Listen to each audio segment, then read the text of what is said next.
आइए मेरे दोस्तों, आज हम लोग नंबर के बारे में डिस्कस करने वाले हैं। क्योंकि आपके हिसाब से या हमारे हिसाब से नंबर का जो किसी भी एग्ज़ाम को लेकर के जो इम्पोर्टेंस है बहुत ज़्यादा, मतलब हमारे कहने का मतलब है कि नंबर जो है इसको जानना बहुत ही इम्पोर्टेंट है। क्योंकि हर एग्ज़ाम में नंबर से कुछ ना कुछ क्वेश्चन रहते हैं। तो आज हम लोग चल रहे हैं नंबर के बारे में जानने के लिए। सबसे पहले हम बात यहाँ करेंगे कि नंबर और डिजिट में अंतर क्या होता है। बहुत बच्चों को मालूम नहीं होता है तो छोटी बात है, लेकिन जानना बहुत ज़रूरी है। तो सबसे पहले हम यहाँ पे नंबर यानी कि हम जिसको बोलते हैं संख्या, और एक और शब्द आता है डिजिट जिसको हम बोलते हैं अंक। यानी कि बहुत कन्फ्यूजन रहता है दोनों को लेकर के। तो आज हम इस कन्फ्यूजन को दूर कर रहे हैं।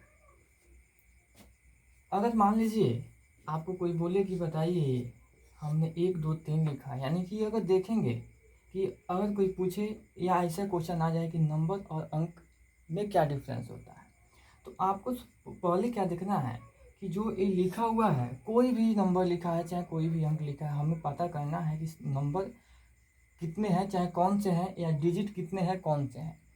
तो हमको सबसे पहले साधारण तरीका ये है कि देखेंगे कि भाई जो अंक लिखा हुआ है, यानी कि जो भी नंबर लिखा हुआ है क्या कोमा में है, मतलब कि इनके बीच कोमा का प्रयोग किया गया है। अगर नहीं तो वह एक संख्या होता है, यानी कि इसको हम बोलेंगे 123। ठीक है। अगर डिजिट की बात करें, अंक की बात करें, तो इसमें 3 अंक हैं, यानी कि 3 अंकों से मिल करके यह संख्या बनी है और वह संख्या है 123।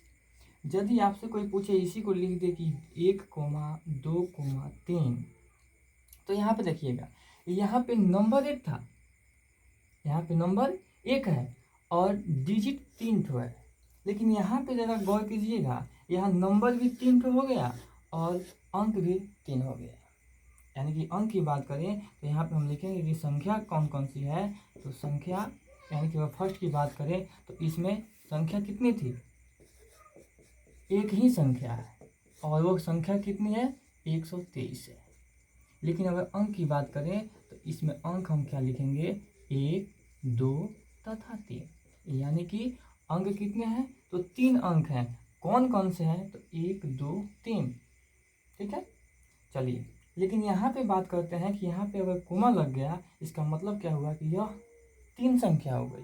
यानी संख्या 1 2 और 3, मतलब कि यहाँ संख्या हो गई 3 और अंक भी यहाँ क्या हो गया, 3 हो गया, यानी कि ये 2 और 3। चलिए दूसरा एग्जांपल लेते हैं। जैसे मान लीजिए आपको कोई दे दिया 432, मतलब कि 4325 दे दी। तो आपको बताना है कि कोई पूछ दे या आपको बताना है कि नंबर और अंक आपको बताना है। आप सबसे पहले देखिएगा कि इनके बीच कोमा का प्रयोग हुआ है, नहीं हुआ है। इसका मतलब क्या हुआ कि यह एक ही संख्या है, मतलब कि यह जो लिखा हुआ है एक ही संख्या, और वह संख्या है 4325। लेकिन अगर कोई पूछ दे कि इसमें कितने अंक हम लिए हैं, तो आपको बताना होगा, यानी कि अंक आपको बताना होगा, क्या होगा कि इसमें 4 अंक का प्रयोग किया गया है। यानी कि कौन कौन से हैं, तो आपको लिखना होगा 2 है, 3 है, 4 है और 5 है। तो इस तरह से हम डिफरेंस बता सकते हैं कि संख्या और नंबर में क्या अंतर होता है, कैसे पहचानें। ठीक है। हमको लग रहा है कि इतनी बातों से आपको समझ में आ गया होगा कि आखिर नंबर क्या है और अंक क्या है और दोनों में डिफरेंस क्या है, कैसे पता करेंगे। ये आपको बहुत ही सरल तरीके से आपको समझ में आ गया होगा। अब हम बात करेंगे संख्या के पार्ट पे। ठीक है। तो हम संख्या पे डिस्कस करेंगे कि संख्या कितने तरह के होते हैं, कौन कौन सी संख्याएं होती है, फिर उनके कितने टाइप होते हैं। हम इन सभी बातों को आज डिस्कस करने वाले हैं। तो आइए सबसे पहले हम लिख रहे हैं यहाँ पे ऊपर संख्या।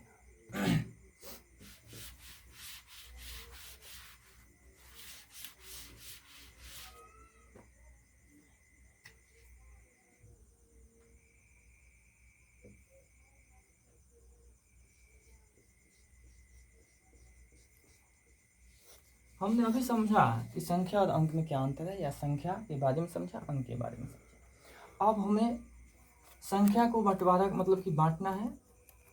तो मुख्य रूप से संख्या जो होती है दो ही तरह की होती है। यहाँ देखिएगा, एक को हम बोलते हैं वास्तविक संख्या यानी कि रियल नंबर। यहाँ पे हम बोलते हैं एक को वास्तविक संख्या, इसे इंग्लिश वाले रियल नंबर बोलते हैं। और दूसरा होता है काल्पनिक संख्या।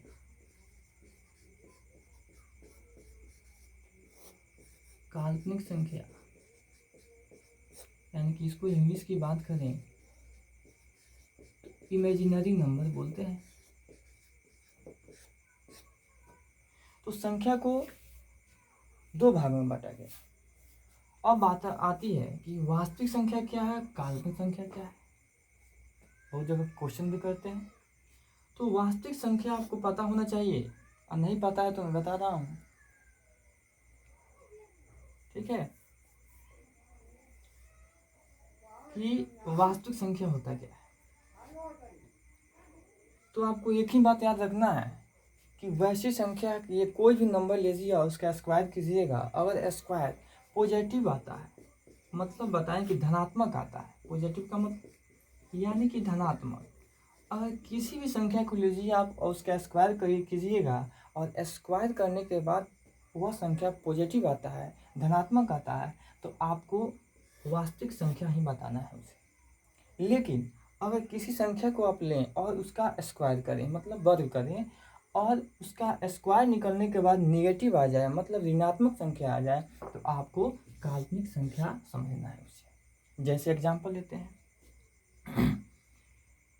अगर इसकी परिभाषा लिखना हो तो आप लिख सकते हैं कि वैसी संख्या जिनका स्क्वायर यानी कि जिनका वर्ग एक धनात्मक संख्या हो, उसे हम वास्तविक संख्या कहते हैं। जस्ट इसकी विपरीत लिख देंगे काल्पनिक संख्या को, कि जिसका वर्ग निगेटिव है, ऋणात्मक है, उसे हम काल्पनिक संख्या कहते हैं। चलिए एग्जाम्पल के तौर पर हम ले लेते हैं यहाँ पे कुछ क्वेश्चन। जैसे हम यहाँ बोलें कि आप दो क्या है, तो आपको बताया गया है कि वास्तविक संख्या की परिभाषा क्या है। अगर क्वेश्चन पूछ दे कि दो वास्तविक संख्या या काल्पनिक संख्या, तो आपको बताने का तरीका क्या है कि इसका स्क्वायर करना है। तो आपको स्क्वायर करना है कि दो का स्क्वायर कीजिएगा, इसका मतलब क्या हुआ कि दो को दो बार गुना करना, और दो को दो बार गुना करने का मतलब होता है दो में दो से गुना करेंगे तो दो दूना चार। वैसे ही बात करें, अब हम -5 ले लें, इसका स्क्वायर करें, तो यानी कि -5 को दो बार गुना। तो आपको बताया गया है कि माइनस माइनस प्लस होता है, माइनस प्लस प्लस माइनस होता है, और प्लस माइनस माइनस होता है, और प्लस प्लस प्लस होता है।